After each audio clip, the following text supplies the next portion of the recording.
Chairman साहब, अच्छा वक्त बुरा वक्त कैसा भी वक्त हो गुजर जाता है। तो ये 6 साल भी गुजर गए और ऐसे गुजरे कि लगा कि मैंने 6 बार आंखें झपकाई हैं, इतनी तेज़ी से निकल गए। लेकिन इस तेज़ी में भी जो कुछ देखने को मुझे मिला वो मैं ज़िंदगी भर अपने दिल में अपने जहन में संभाल के रखूँगा। वो बड़ी कीमती चीज़। मैंने यहाँ लीडर ऑफ द ऑपोजिशन और उसके बाद leader of the house Shri Arun Jaitley की स्कॉलरली स्पीचेस सुनी। मैंने यहाँ चिदम्बरम साहब और कपिल सिब्बल साहब का इनके साथ डिबेट सुनी। मैंने यहाँ बिंद्रा करात और सीताराम येचूरी की पैशनेट और लॉजिकल तकरीरें सुनी। मैंने यहाँ श्री रविशंकर प्रसाद के विट को देखा। यहाँ राम गोपाल यादव साहब जो सख्त से सख्त बात नर्म से नर्म लहजे में कह सकते हैं, उनकी बातें सुनी। और भी सुनता, लेकिन मुझे एक किस्सा याद आ रहा है। मजाज उर्दू के एक बहुत बड़े शायर थे और उनका सेंस ऑफ ह्यूमर भी बहुत मशहूर था। तो कश्मीर गए तो पहली बार किसी मुशायरे में, तो वहाँ किसी ने पूछा कि मजाज साहब आप पहली बार आए, यहाँ के कुदरती नज़ारे देखे आप, कैसे लगे? कहले भाई बहुत अच्छे लगे, और ये बीच में पहाड़ वहाड़ आ गए वरना और भी दिखाई देते। तो यही कह सकता हूँ कि बीच में बहुत सारे एडजॉर्नमेंट आ गए थे, वरना और भी तकरीरें सुन लेता। लेकिन खैर जितना सुना वो भी काफ़ी था। अब क्या फ़ायदा, मैं तो आपकी तारीफ कर चुका। जब ना रहे तो बेहतर जी। यहाँ जब मैं आया था तो एक ख़ास मकसद, एक ख़ास लक्ष्य लेके आया था। कुछ राइटर्स की, कंपोज़र्स के प्रॉब्लम थे इस मुल्क में कॉपीराइट के, और वही दुख लेके मैं आया था। मैं सोनिया जी से मिला अपने साथियों के साथ। उन्होंने हमें मनमोहन सिंह जी के पास भेजा। उन्होंने भी सुना तो उन पर भी उतना ही असर हुआ जितना सोनिया जी पे हुआ था। मनमोहन सिंह जी ने कहा कि देखिए हम आपका साथ ज़रूर देंगे, लेकिन आप अपोजिशन से, ख़ासतौर से बीजेपी से बात कर लीजिए, उनके बगैर आपका काम नहीं हो पाए।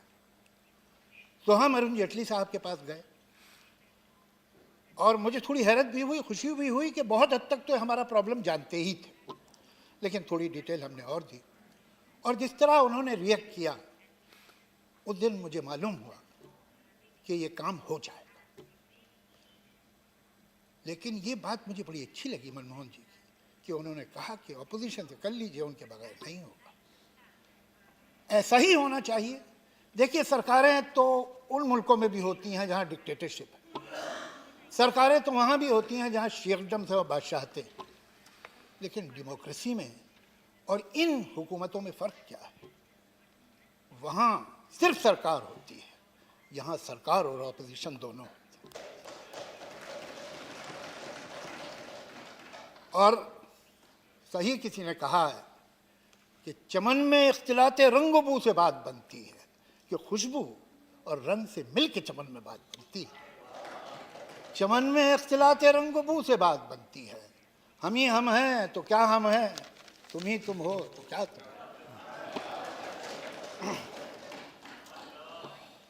देखिए क्या है कि हम बड़े खुशकिस्मत लोग, और हम शिकायतें तो करते रहते हैं हुकूमतों से भी और देश से भी और समाज से भी, लेकिन जो हमारे पास है उसका शुक्रिया हम अदा नहीं करते जितना हमें करना चाहिए, और जितना उसका एहसान मानना चाहिए उतना हम मानते नहीं। और वो है हमारा संविधान, हमारा कॉन्स्टिट्यूशन। ज़रा नज़र उठा के देखिए, यहाँ से चलेंगे तो दूसरी डेमोक्रेसी आपको मेडिटेरियन कोस्ट पे मिलती है। वो क्या बात है, वो क्या ताकत है हमारी जो हमें यहाँ मिलती है। और ये संविधान हमें डेमोक्रेसी देता, लेकिन डेमोक्रेसी, ये याद रखिए, बगैर सेकुलरिज्म के नहीं हो सकती। ये वो मुल्क हैं जिनमें सेकुलरिज्म नहीं, और इसीलिए डेमोक्रेसी नहीं। डेमोक्रेसी का मतलब क्या होता है कि ज़्यादा जिस बारे में लोगों की राय होगी, जिस तरफ अक्सरियत होगी, जिस तरफ मेजॉरिटी होगी वो बात मानी जाएगी, जिस तरफ माइनॉरिटी होगी वो बात नहीं मानी जाएगी। लेकिन डेमोक्रेसी ये मान के चलती है कि ये मेजॉरिटी और ये माइनॉरिटी परमानेंट नहीं है, यह हर इशू पे बदलेगी। अगर कोई ऐसी परिभाषा बना दी जाए, अगर कोई ऐसी डेफिनेशन बना दी जाए मेजॉरिटी की और माइनॉरिटी की जो परमानेंट है, तो फिर डेमोक्रेसी तो उसी दिन खत्म हो गई।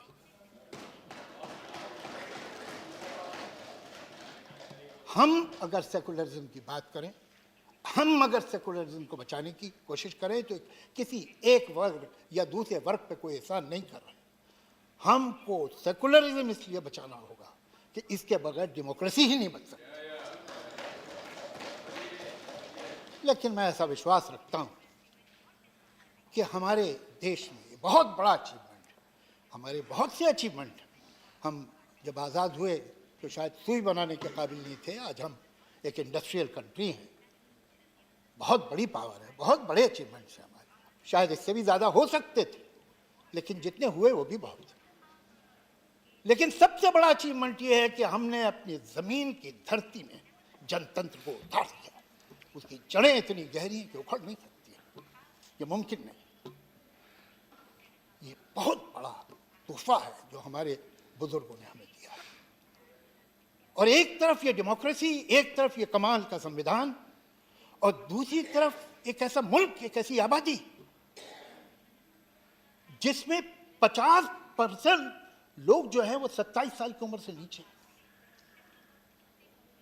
जहां 35 करोड़ लोग यंग हैं, 10 साल और 25 साल के बीच में। ये एक यंग मुल्क है, इतनी एनर्जी है इसके पास अच्छा कानून है, इसके पास एनर्जी है, इसके पास इल्म है, टैलेंट है, कैलिबर है। मैं ऐसा मानता हूं, इसलिए नहीं कि मैं हिंदुस्तानी हूं, इसलिए कि ये सच बात है कि एवरेज हिंदुस्तानी का आईक्यू बहुत अच्छा होता है। वो पढ़ा लिखा ना हो, वो गांव में रहता हो, वो जबान टूटी फूटी बोलता हो, लेकिन उसकी अक्ल है, वो नादान नहीं। हर चीज हमारे फेवर में।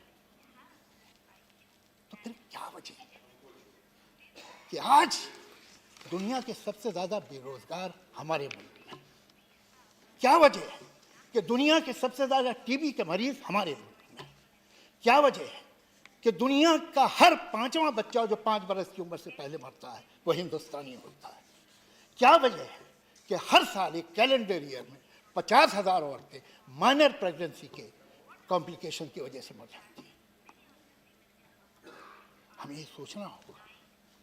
ये शक्ति, ये कानून, ये सिस्टम सब हमारे पास हैं, तो हम तरक्की, डेवलपमेंट करना चाह रहे हैं तो कौन सा, किसका डेवलपमेंट, किसके लिए और किसकी कीमत पर? डेवलपमेंट जीडीपी नहीं है, डेवलपमेंट है ह्यूमन डेवलपमेंट इंडेक्स। सवाल ये है, जीडीपी तो मैं आपको बताऊं, एक मुल्क है दुनिया में ब्राजील, जहां दुनिया की तीसरी सबसे बड़ी प्राइवेट प्लेन्स की फ्लीट है और उनकी 1/3 आबादी पावर्टी लाइन के नीचे है। ये हमें अपने देश में नहीं देख रहा। मैं ऐसा विश्वास रखता हूं कि कोई भी पार्टी हो, वो तो चाहती तो यही है कि इस देश का भला हो। और अगर हम जरा सा उठ जाएं, मैं देखता हूं कि जहां ये समस्या है, बेरोजगारी की, हॉस्पिटल की, दवा की, स्कूल की, कॉलेज की, इंफ्रास्ट्रक्चर की, वहां हम अपनी एनर्जी किन चीजों में लगा रहे हैं?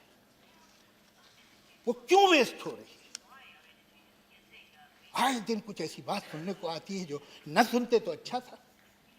अभी 2-3 दिन पहले एक साहब है जिन्हें ख्याल हो गया कि वो नेशनल लीडर है, हालांकि हकीकत ये है कि वो हिंदुस्तान की एक स्टेट आंध्रा, कि एक शहर हैदराबाद, कि एक शहर, उस शहर के मोहल्ले के लीडर है। उन्होंने ये कहा कि वो भारत माता की जय नहीं कहना चाहते, नहीं कहेंगे, इसलिए कि संविधान उन्हें नहीं कहता है। संविधान तो उन्हें शेरवानी पहनने को भी नहीं कहता और टोपी लगाने को भी नहीं कहता।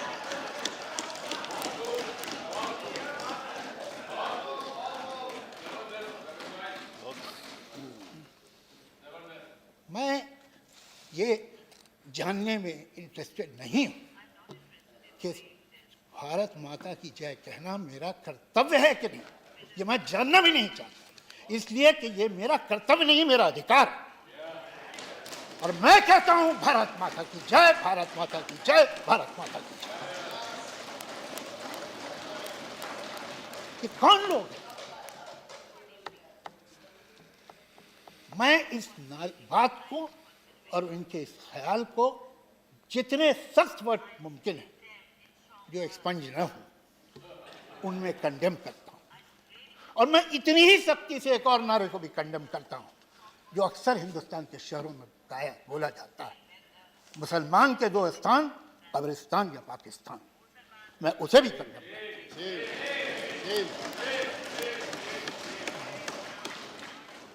अब हम रुक नहीं सकते, वक्त रुकता नहीं, या तो हम आगे जाएंगे या पीछे जाएंगे। हमें फैसला करना है। हम इस दोराहे पे जिन मुल्कों में, जिन समाजों में अक्लमंद वो है जो तजुर्बे से सीखे, लेकिन उससे ज्यादा अक्लमंद वो है जो दूसरे के तजुर्बे से सीखे। देख लीजिए जिन मुल्कों में धर्म का बड़ा बोलाबाला है, जिन मुल्कों में ये यकीन है कि गुजरा हुआ ज़माना बड़ा अच्छा था, जिन मुल्कों में ये ख्याल है कि जो हम कह रहे हैं वही ठीक है, सब तेरे सिवा काफिर, आखिर इसका मतलब क्या, सर फिरा दे इंसान का ऐसे खब्त मजहब क्या।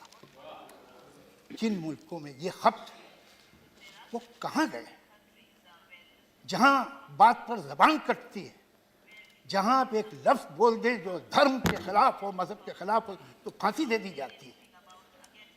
वो मुल्क हमारी मिसाल बनने चाहिए, या वो कि जहाँ हर तरह की आज़ादी, जहाँ last temptation of Jesus Christ भी बन सकता है। कौन से मुल्क सही है? कहाँ इंसान आराम से है, कहाँ जिंदगी देता है? ये दो रहा है। आजकल जिसे हम फ्रिंज कहते हैं, वो फ्रिंज दिन ब दिन बड़ी होती जा रही है और उसकी ज़रूरत नहीं है। मैं शायद मेरे कुछ दोस्त मुझसे नाराज़ भी हों इस बात, लेकिन ये मैं दिल से समझता हूँ कि इस सरकार में बड़े काबिल लोग भी मौजूद हैं और जो बहुत अच्छा काम करते हैं वो कर सकते हैं, लेकिन उनके ऊपर ये बहुत बड़ी जिम्मेदारी है कि ये सो कॉल्ड फ्रिंज, जो कि न सिर्फ मामूली लीडर्स हैं बल्कि एमएलए भी हैं, एमपी भी हैं, मिनिस्टर ऑफ स्टेट भी हैं और कभी कभी मिनिस्टर भी हैं, वो इनको काबू में ले।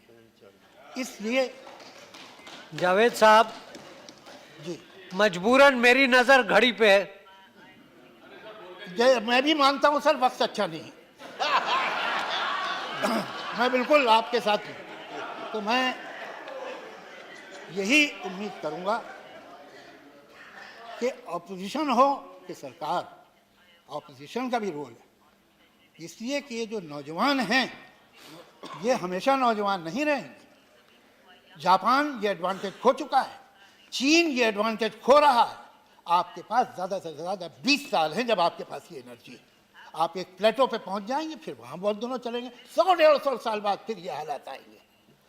तो अपोजिशन को भी सोचना चाहिए और सरकार को भी कि यहाँ काम होंगे, ये एडजॉर्नमेंट जो है हमें आगे नहीं ले जाएंगे और ये पोलराइजेशन भी हमें आगे नहीं ले जाएगा। एक ऐसा हिंदुस्तान बने और बन सकता है, बहुत मुश्किल नहीं है, बहुत आसान है, कि जहाँ हर सर पे छत हो, जहाँ स्तंभ पे कपड़ा हो, जहाँ पेट में रोटी हो, जहाँ हर एक के पास दवा हो, इलाज हो, स्कूल, सड़कें हो, बिजली हो, पुल हो सकता है।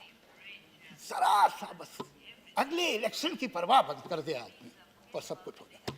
बहुत बहुत शुक्रिया। शुक्रिया।